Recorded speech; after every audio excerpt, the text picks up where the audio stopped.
গ্রামীণ স্বাদ কুকিং চ্যানেলে সবাইকে নমস্কার এবং স্বাগত। আজ তৈরি করছি সিমের বিচি দিয়ে পাঁচমিশালি গোটা শাক।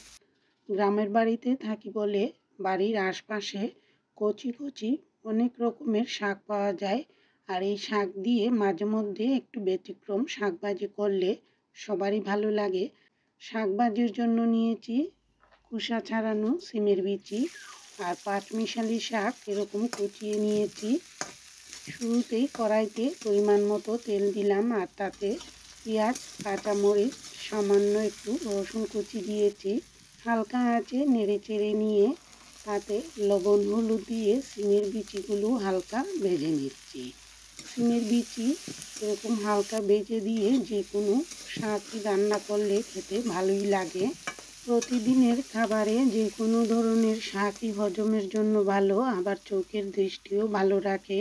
আর সিমের বিচি তো খুবই উপকারী, প্রোটিন, ক্যালসিয়াম, আয়রনে ভরপুর। মাঝে মধ্যে যারা শাক খেতে চায় না, এভাবে বিচি দিয়ে যে কোনো শাকই রান্না করলে খেতে একঘেয়ে লাগে না, সবারই রুচির কিছুটা পরিবর্তন হয়। বিচি এবং মশলা হালকা ভাজা হলে কুচানো শাক দিয়ে দিলাম, আর সেই সাথে সামান্য চিনি। শাকে চিনি দিলে খেতে ভালোই লাগে, তবে পরিমাণে খুবই কম করে দিতে হবে। নেড়ে চেড়ে দিয়ে অল্প করে জল দিয়েছি, এতে বিচিগুলোও ভালো সেদ্ধ হবে।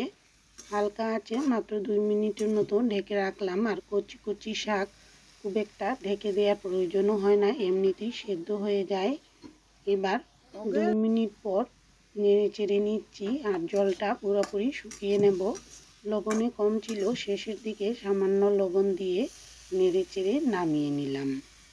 পাঁচমিশালি কচি কচি এরকম খুঁটিয়ে আনা শাক সিমের বিচি দিয়ে তৈরি করলে খেতে এতটাই সুস্বাদু হয় যে এক থালা ভাত শুধু এই রান্না দিয়েই খেয়ে নেওয়া যায়।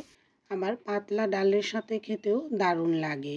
কেমন লাগলো আজকের এই রেসিপিটি জানাবেন, আর পাশে থাকার জন্য সবাইকে ধন্যবাদ।